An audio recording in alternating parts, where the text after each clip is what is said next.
Hi, and welcome back to Toadstool Tarot. Being homebound this week, I've gotten a little scissor happy.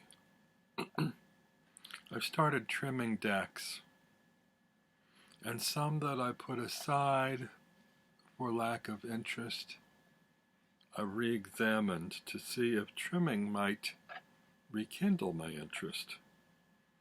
For instance, my Radiant Waite tarot in a tin.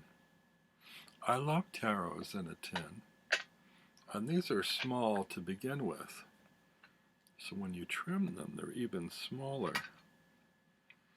But the Waite system is one that I know pretty well now,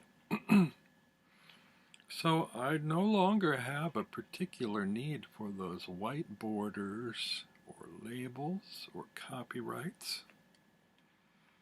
So look what I did.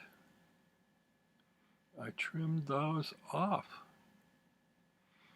I tell you, I'm really having fun with this trimming, getting a little scissor happy. But more than the scissors, I'm really loving the corner rounder. It's such a fun invention to play with.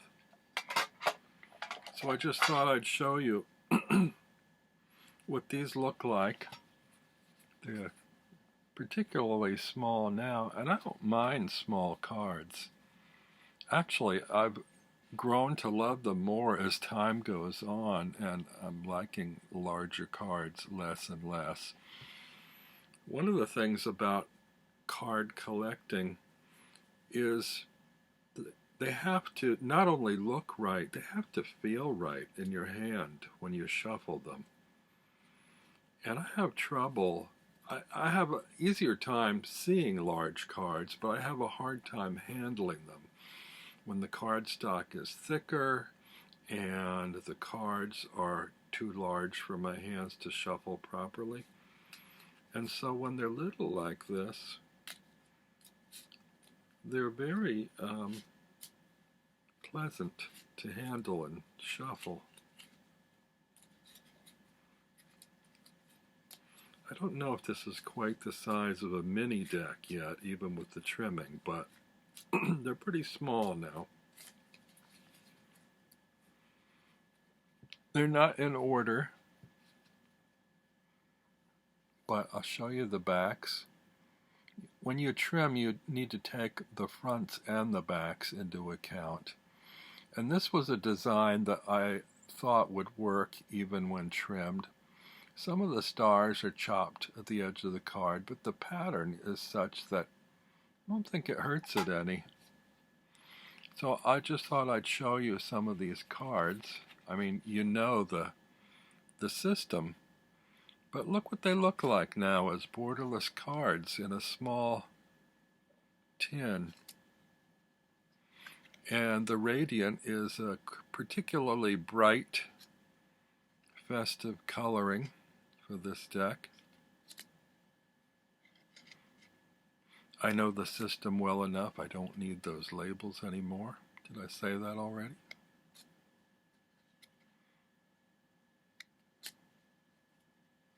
So I think these are fun to have in this newly rediscovered little deck. It wasn't exactly that I disliked them with the white borders, but I just didn't use them very much. Perhaps I'll use them more now that they're just images. I'm kind of debating whether to do the same with my universal Waite in a tin. Well, actually I don't have the one in a tin, but I have the size that they've reissued in a tin. Those have borders, and I haven't trimmed them yet. I might do that. I considered trimming my Aquarian tarot, but it's problematic because the labels, the text on the labels, some of them goes almost right to the corner. And so when you chop them, you might be cutting into the letters. So I'll probably leave that one alone. Some decks lend themselves more to trimming than others.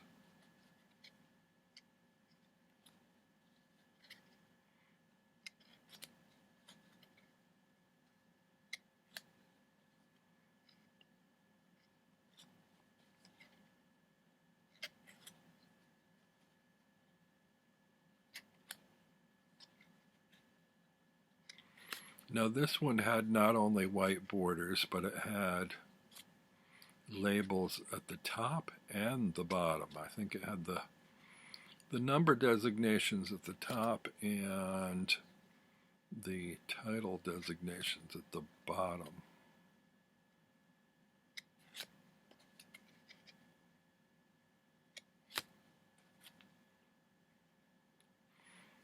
Probably don't need to show you all these cards, but since you know them already, we can probably get through it pretty quickly. Might as well do the whole deck.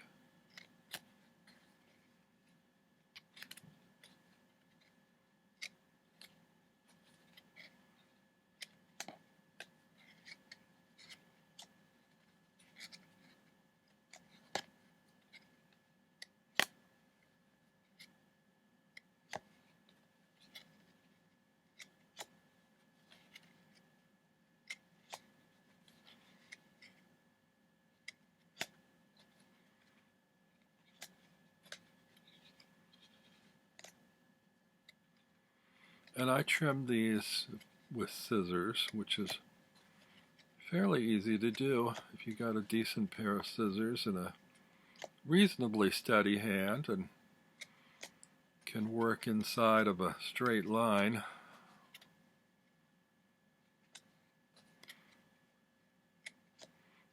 Might be a couple in here I didn't get quite a clean edge on, but I think for the most part they're all right.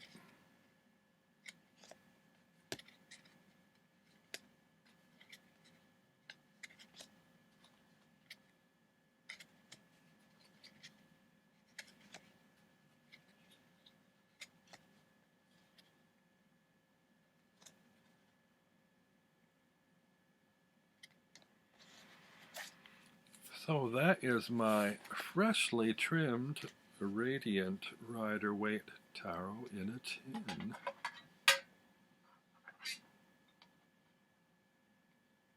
You can see how the backs were and the difference in the sizes.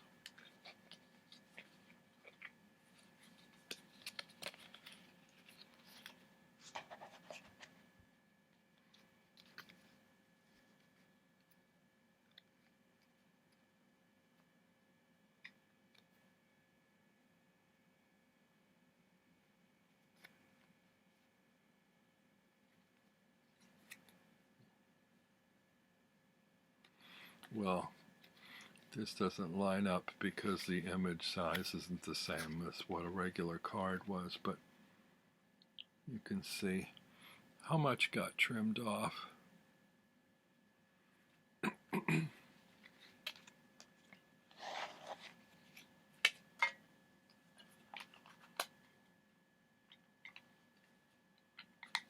Oh.